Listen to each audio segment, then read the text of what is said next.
आपने कितनी बार हार मानने के बारे में सोचा है? कितनी बार आपको लगा कि सब कुछ आपके खिलाफ है, कि पूरी दुनिया का बोझ आपके कंधों पर है और आपके आसपास कोई भी आपकी पीड़ा को नहीं समझता? शायद आप किसी वित्तीय संकट से गुजर रहे हैं, पारिवारिक समस्याओं से जूझ रहे हैं, दिल टूटने का दर्द महसूस कर रहे हैं, या फिर यह सोच रहे हैं कि अब कुछ भी मायने नहीं रखता। और फिर निराशा आपके अंदर घर करने लगती है, आपको यकीन दिलाती है कि सबसे सही रास्ता बस रुक जाना है। लेकिन क्या यह वास्तव में आपकी कहानी का अंत है? बाइबल में हमें ऐसे पुरुषों और महिलाओं की कहानियां मिलती हैं जिन्होंने अपने जीवन की सबसे कठिन परिस्थितियों का सामना किया, लेकिन हार नहीं मानी। अय्यूब ने सब कुछ खो दिया, अपनी संपत्ति, अपना परिवार, अपनी सेहत, फिर भी उसने अपने विश्वास को बनाए रखा।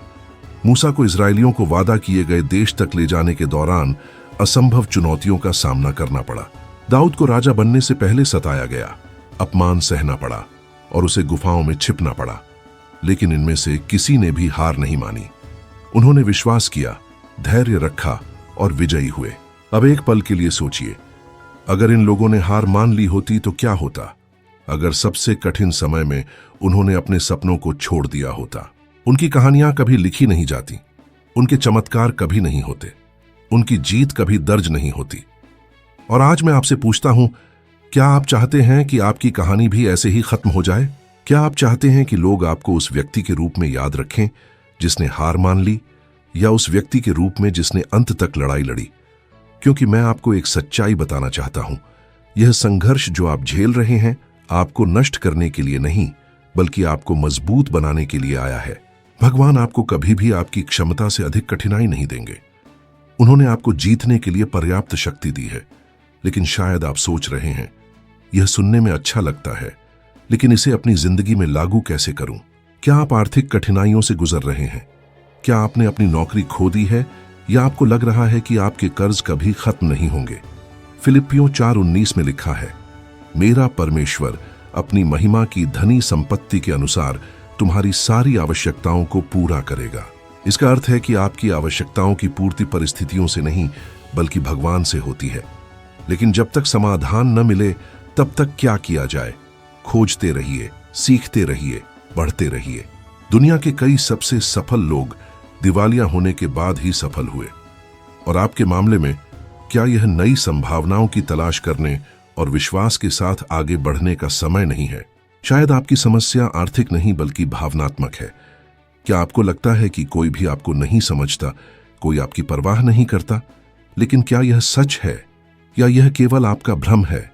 याद रखिए, जब एलिय्याह गुफा में छिपा था तो उसे लगा कि वह अकेला है, लेकिन भगवान ने उसे दिखाया कि हजारों लोग अभी भी मजबूती से खड़े हैं। कभी कभी हमें सिर्फ अपनी आंखें खोलनी होती हैं। और अगर आपका दिल टूटा हुआ है, यदि आपको लगता है कि आप कभी भी उस दर्द, उस धोखे, उस नुकसान को नहीं भुला पाएंगे, तो भजन संहिता 34:18 को याद करें। यहोवा टूटे हुए हृदय वालों के समीप रहता है और मन से खेदित लोगों का उद्धार करता है। भगवान अभी आपके करीब हैं, वह आपको मजबूत बना रहे हैं। और क्या आप जानते हैं कि और कौन इस दर्द से गुजरा? ओपरा विनफ्रे को उनके करियर की शुरुआत में नौकरी से निकाल दिया गया था, क्योंकि लोगों ने कहा कि वह टेलीविजन के लिए उपयुक्त नहीं है। आज वह दुनिया की सबसे बड़ी प्रस्तुतकर्ताओं और उद्यमियों में से एक है। थॉमस एडिसन 1000 से अधिक बार असफल हुए, तब जाकर उन्होंने बिजली का बल्ब बनाया। माइकल जॉर्डन को स्कूल की बास्केटबॉल टीम से बाहर कर दिया गया था। सोचिए अगर उन्होंने हार मान ली होती, और अब सोचिए अगर आप हार मान लें। क्या आप सच में अपने अंदर की संभावनाओं को समाप्त करना चाहते हैं? अब मैं आपको एक चुनौती देना चाहता हूं। हाँ, एक चुनौती। अगले 7 दिनों तक हर सुबह अपना मोबाइल फोन देखने से पहले, शिकायत करने से पहले एक प्रार्थना करें। घोषणा करें कि भगवान नियंत्रण में है। आभार प्रकट करने का निर्णय लें। विश्वास के साथ कार्य करें, भले ही अभी आपको उत्तर दिखाई न दे। और फिर मैं चाहता हूं कि आप वापस आई और मुझे बताइए आपके जीवन में क्या बदला है, क्योंकि सच्चाई यह है कि परमेश्वर उन लोगों को सम्मानित करते हैं जो धैर्य रखते हैं। उन्होंने आपको यहां तक लाकर छोड़ने के लिए नहीं छोड़ा। मुझे पता है कि आपके भीतर अभी भी एक लौ जल रही है, एक उम्मीद, चाहे वह कितनी भी छोटी क्यों ना हो, और यही उम्मीद आपको आपकी जीत तक ले जाएगी। तो उठिए, आपकी कहानी यहीं समाप्त नहीं होती। सबसे अच्छा अभी आना बाकी है, और मैं यहां हूं आपको यह याद दिलाने के लिए। अब हमने जो कुछ भी कहा, उसके बाद मैं चाहता हूं कि आप रुकें, गहरी सांस लें, अपनी आंखें बंद करें और महसूस करें अपने भीतर क्या है। आपका दिल अब भी धड़क रहा है, आपकी कहानी अभी भी लिखी जा रही है, परमेश्वर अभी भी नियंत्रण में है। लेकिन क्या आप इसे महसूस कर सकते हैं? क्या आप समझ सकते हैं कि आपकी पीड़ा और अकेलेपन के बावजूद आप कभी अकेले नहीं थे? आपने कितनी बार छिपकर रोया, कितनी बार आपकी लड़ाई के बारे में किसी को पता नहीं चला। आपने दुनिया के सामने मुस्कान रखी, जबकि भीतर से आपकी आत्मा चिल्ला रही थी। आपने मजबूती दिखाने की कोशिश की, जब आपका पूरा अस्तित्व बिखर जाना चाहता था। लेकिन सुनिए, परमेश्वर ने देखा, परमेश्वर ने सुना। उन्होंने आपकी बहती हुई हर आंसू को महसूस किया, हर जागी हुई रात को, हर बार जब डर ने आपको जकड़ने की कोशिश की, और उन्होंने आपको कभी नहीं छोड़ा।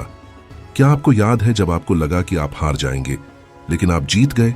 जब आपको लगा कि सब कुछ खत्म हो गया है, लेकिन फिर भी आपने आगे बढ़ने की ताकत पाई? यह कोई संयोग नहीं था, यह परमेश्वर थे जो आपको थामे हुए थे जब आपके पास आगे बढ़ने की ताकत नहीं थी। और अब वह फिर से यहां है, आपके हाथ पकड़कर आपको कह रहे हैं, मेरे पुत्र, मेरी पुत्री, मैंने तुम्हें कभी नहीं छोड़ा, मैं हमेशा तुम्हारे साथ रहा हूं। और मुझे पता है कि आप थक चुके हैं। मुझे पता है कि जब दर्द बहुत अधिक होता है तो शब्दों का कोई अर्थ नहीं होता। लेकिन अपने चारों ओर देखें, उन सभी चीजों को देखें जिन्हें आपने पार कर लिया है। आप सोचने से कहीं अधिक मजबूत हैं। आपने उन परिस्थितियों को सहा है जिन्हें कई लोग नहीं सह सकते थे। आपने वे लड़ाइयां जीती हैं जिनके बारे में आपने कभी सोचा भी नहीं था। जब सब कुछ असंभव लग रहा था, तब भी आपने हार नहीं मानी। तो अब क्यों हार माने? अब क्यों रुकें जब चमत्कार बस कुछ ही दूर हो सकता है? तूफान के बीच हम जहाज नहीं छोड़ते, हम पतवार को और मजबूत पकड़ते हैं और विश्वास करते हैं कि यह गुजर जाएगा, क्योंकि यह हमेशा गुजरता है, हमेशा। अगर आज आपको लगता है कि आप गिरने वाले हैं, तो याद रखें, आप अकेले नहीं हैं। अपनी आंखें बंद करें और परमेश्वर से बात करें। सब कुछ उन्हें सौंप दें, अपना दर्द, अपना डर, अपनी चिंता। उन्हें आपके बोझ को उठाने दें। आपको हर समय मजबूत बने रहने की जरूरत नहीं है, आपको सभी उत्तरों की आवश्यकता नहीं है। आपको बस विश्वास रखना है और चलते रहना है, एक कदम एक समय में। और अब मैं चाहता हूं कि आप कुछ करें। यदि आप यह संदेश सुन रहे हैं, यदि यह आपके दिल को छू गया है, यदि आपको लगता है कि परमेश्वर इन शब्दों के माध्यम से आपसे बात कर रहे हैं, तो अपना सिर उठाइए, ऊपर देखिए, अपनी आंखों के आंसू पोंछ लें, क्योंकि मैं आपको विश्वास दिलाता हूं, परमेश्वर पहले ही आपके लिए एक नया मार्ग तैयार कर रहे हैं। और जब वह दिन आएगा, और वह दिन जरूर आएगा, जब आप पीछे मुड़कर देखेंगे और महसूस करेंगे कि आपने इसे पार कर लिया, आप समझेंगे कि यह सब एक बड़ी योजना का हिस्सा था। आप इस क्षण को याद करेंगे, इस आवाज को जो कह रही थी, हार मत मानो। आपको याद आएगा कि जब आप सबसे बुरी स्थिति में थे, तब परमेश्वर ने आपके जीवन का सबसे सुंदर अध्याय लिखना शुरू किया। और वह अध्याय आपके जीवन का सबसे शानदार हिस्सा होगा। तो आगे बढ़ो, चलते रहो, विश्वास रखो, क्योंकि तुम पहले ही जीत चुके हो। जीत पहले ही लिखी जा चुकी है, बस चलते रहो।